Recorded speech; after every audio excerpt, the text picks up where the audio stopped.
नेहरू जी वो थे जिन्होंने यूएनओ की वीटो पावर चाइना को दे दी, चाइना को दे दी। ये कहते हैं वो गद्दार नहीं है, वो सबसे बड़ा गद्दार है। अरे वो बात सुनो आराम से। एक मिनट, इनको मैं बता देता हूँ, करेक्शन कर देता हूँ। यूएनओ की वीटो पावर लेने का मतलब है हर महीने हर साल यूएनओ को फंड देना। भारत आजाद हुआ था, भारत के पास था क्या? 34 करोड़ की भारत की जनसंख्या उस वक्त, 34 करोड़, और भारत का पहला बजट था सिर्फ 194 करोड़ रुपए। हिसाब लगाओगे जरा, 5 रुपए पर हेड भी नहीं आता था। ऐसे में वो यूएनओ की सदस्यता लेते कि जिसमें करोड़ों रुपए का फंड देना पड़ता हर साल को, कि वो भारत के भूखे नंगों का ध्यान करते। किसका ध्यान करते? उन्होंने जनता का ध्यान करा। किसका ध्यान करा? आप जैसों का ध्यान नहीं करा उन्होंने। जनता का ध्यान करा होता, सुनो, अगर जनता का ध्यान करा होता तो कच्चा चिट्ठी दे देते, श्रीलंका के अंदर कच्चा चिट्ठी दे देते। ये इनको पता नहीं। इनको नेहरू जी का ये कह रहे हैं बार बार, उनके पास पैसे नहीं थे, उनको रंग रलियां में लाने के लिए लंदन में जाना होता था, यूएन में अपने प्लेन के अंदर गोरियों को घुमाना होता था। उनके लिए पैसे थे और उस वैसे देश के लिए पैसे नहीं थे यूएन में। उन्हीं के चक्कर में उन्होंने कहा लालटेन बनाओ, बंदूक नहीं बना पाए, जिसके कारण हम चाइना की वार हार गए। ये कहते हैं कि पैसे नहीं थे यूएन में एक आदमी जरा पढ़ना। हेलो, चश्मा लगा लो जरा से पढ़ना। क्या है ये? क्या है ये? क्या है? क्या है ये? क्या है ये? ये क्या है? ये क्या है? जो मर्जी कर ले, ऐसे ऐसे जो मर्जी कर ले। हाँ, अब ये से डिनाई कर रहे हैं, बात कर रहे हैं नेहरू जी के ऊपर। कभी नेहरू जी के पैरों में धूल भी नहीं हो तुम लोग, तुम्हारे जैसे। हम बनना भी नहीं चाहेंगे, हम नेहरू जी की धूल बनना भी चाहेंगे, हम मोदी जी की धूल बनना चाहेंगे। गोबर ही रहोगे, उनके पैरों में गोबर लगा, तुम भी गोबर ही हो। देश का अपनी बात विदेशों में जाके देश की तौहीन करना, वो उसका जो अपोजिशन होगा उसका तो सवाल सुनिए, कौन विदेशों में तौहीन करता है? कौन नहीं करता? राहुल गांधी ने करा विदेश में जाकर देश की बुराई नहीं करता। क्या बोला था उन्होंने? क्या नहीं करा? क्या नहीं बुराई करा? चाइना में जाके नहीं करा, अमेरिका में जाके नहीं करा, कहाँ नहीं करा? वहाँ जाकर के शिकायत करते हैं कि देश में लोकतंत्र नहीं है। अब लोकतंत्र है कैसे नहीं? देश में लोकतंत्र नहीं है। अभी कुणाल कामरा के तो ऑफिस में तोड़फोड़ करी, क्या ये लोकतंत्र है? क्या ये लोकतंत्र है? कुणाल कामरा ने कॉमेडी तो करी थी, कॉमेडी में लोगों का नाम नहीं लिया था, किसी का नाम इंगित नहीं करा था, किसी को पर्टिकुलर नाम लेके नहीं बोला गया था फलाने व्यक्ति का मैं नाम ले रहा हूँ। सिर्फ लोगों ने, जिसे कहते हैं ना चोर की दाढ़ी में तिनका, उसकी दाढ़ी में तिनका फंस गया, और तिनका क्या, उसकी दाढ़ी में तो पूरी झाड़ू फंस गई थी, तो झाड़ू से चुभनी शुरू हो गई थी। हैं, आप बात कर रहे हो, हैं, अभिव्यक्ति की बात कर रहे हो। और 2015 में कोरिया में जाके मोदी जी ने सबसे पहले कहा था, मुझे शर्म आती है, मैं ऐसे देश में पैदा हुआ। तब ये मोदी जी के बयान थे या नहीं थे? 2015 में कोरिया में नहीं थे? बेइज्जती कौन करता है? विदेशों में जाके मैं चाय बेचता था, मेरी माँ चाय बेचती थी, मैं भारत में 80 करोड़ गरीब लोगों को 5-5 किलो राशन बेचता हूँ। ये इज्जत है देश की? ये भारत में विदेशों में जाके तुम जाके गुणगान करते हो कि मेरे भारत के 80 करोड़ लोग जो है वो गरीब है, मैं उन्हें 5-5 किलो राशन देके पालता हूँ। ये इज्जत होती है? बेइज्जती होती है? अरे भाई, मेरे घर में लाख फाके सही, मेरे घर में लाख फाके सही, मैं रिश्तेदारी में जाके गाने तो नहीं गाता कि मेरे बच्चे भूखे मर रहे हैं। रिश्तेदारी में जाके मैं अपने बच्चों की इज्जत रखता हूँ या नहीं रखता? बोलो।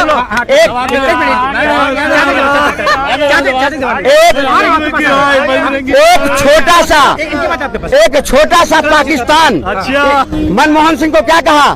छोटा सा पाकिस्तान, उसका राष्ट्रपति जो ये देश के प्रधानमंत्री, भारत के प्रधानमंत्री को औरतों जैसी बात करता है। अब वो नहीं नजर आ रही है आपको? वो नजर नहीं आ रही है। उसका जवाब किसने दिया? नरेंद्र मोदी ने दिया। नरेंद्र मोदी ने दिया जवाब, जो हमारे देश के प्रधानमंत्री थे।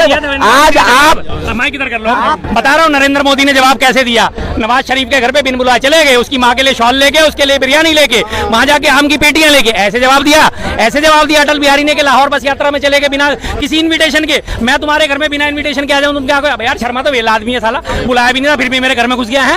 ये इज्जत होती है? बेइज्जती होती है? ये इज्जत होती है? बेइज्जती होती है? हम देखने गए। अरे एक मिनट यार, रिश्तेदारी में तुम ऐसे खड़े हो जाए। आजकल तो फोन है, सब आदमी फोन करके जाता है। पहले कौन जाता था फोन करके? मेहमान है, अतिथि थे, वो बता के आएगा मेहमान तुम्हें। अच्छा, पहले कोई बता के नहीं आता था भाई। सुन लो हाँ, ये और उसको ये कोई दावत सुन लीजिए पहले पूरी बात।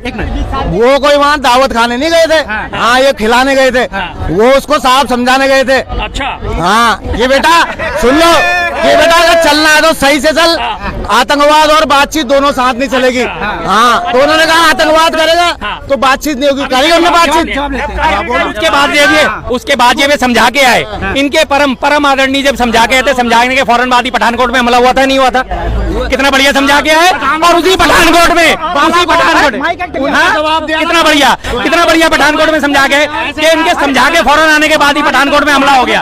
ISI को बुला लिया है, और ये बात कह रहे हैं कि पहले फोन नहीं होते थे। अरे भैया, ये तो अभी ताजी 5-7 साल पुरानी बात है, 2014 के बाद की बात है, जब गए हैं 2014 में मोबाइल नहीं थे क्या, लैंडलाइन नहीं थे क्या, हॉटलाइन नहीं थी क्या?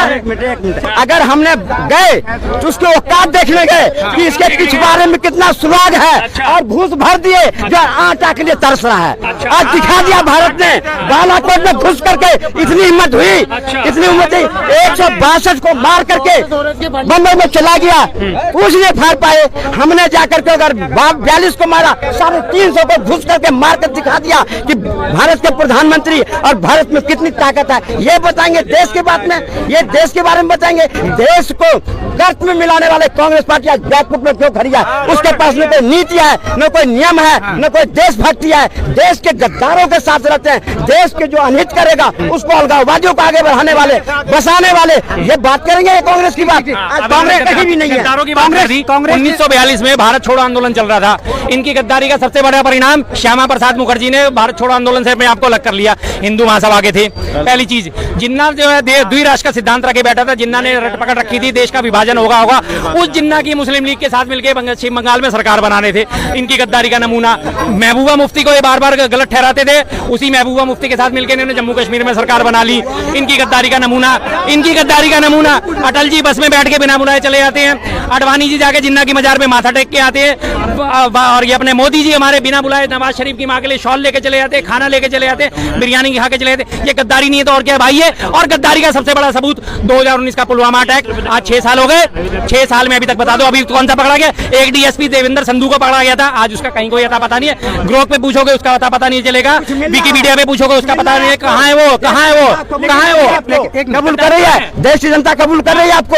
ये जितनी भी बातें करते हो कहीं भी नहीं कबूल कर रही है। देश की जनता हमारी बातों पर अमल कर रही है, जो हम जवाब दे रहे हैं ना आपको। आज गद्दारी है देश से क्या? सुनो, मैं बता रहा हूँ आपको, ये बात करेंगे ये जिसकी दादी बसाए बांग्लादेश, नाना बसाए पाकिस्तान, उसके औलाद आकर के हमें दे देशभक्त का ज्ञान। वो देशभक्त का ज्ञान दे रहे। अरे देशभक्त का ज्ञान तो भाजपा दे रही है। आज पूरा मुल्क एकजुट में है, जो विश्व में डंका बज रहा है। कांग्रेस के चाइना आंख दबा रहा है, इधर पाकिस्तान आंख दबा रहा है, इधर बांग्लादेश आंख दबा रहा है। ये बात करेंगे हमें। आज देश की 140 करोड़ जनता मोदी जी के साथ ऐसे में खड़ा है, सबके साथ, सबके विकास के साथ चल रहा है। आज अगर मुस्लिमों को सुन लो, अगर 25 लाख मुसलमानों को दे दिया, इनके दर्द होना शुरू हो गया। तो मुसलमान छिटक न जाए।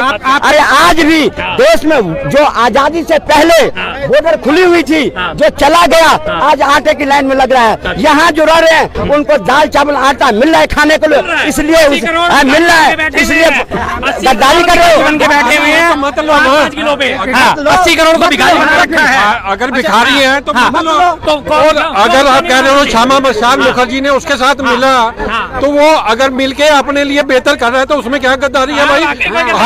अंग्रेज आए थे, के गौर पे जाके माथा टेकना वाकई कोई गद्दारी थोड़ी है। आप लोगों की पार्टी ने जो कारनामे किए वो सबके सामने ही है। अब अभी कितनी सीटें रह गई? 1925 से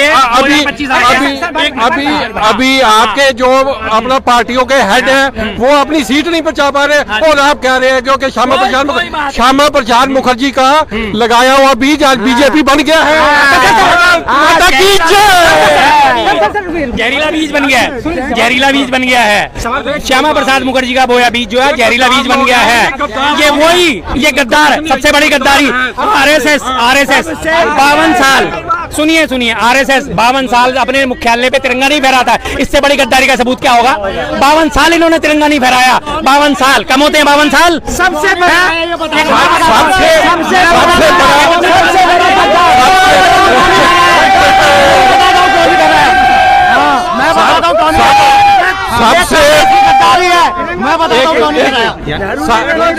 सबसे बड़ा प्रूफ ये है, जहां ये जम्मू कश्मीर में अपना झंडा तिरंगा नहीं फैला पाए, वहां पे बीजेपी ने फैलाया। बोलो भारत माता की जय।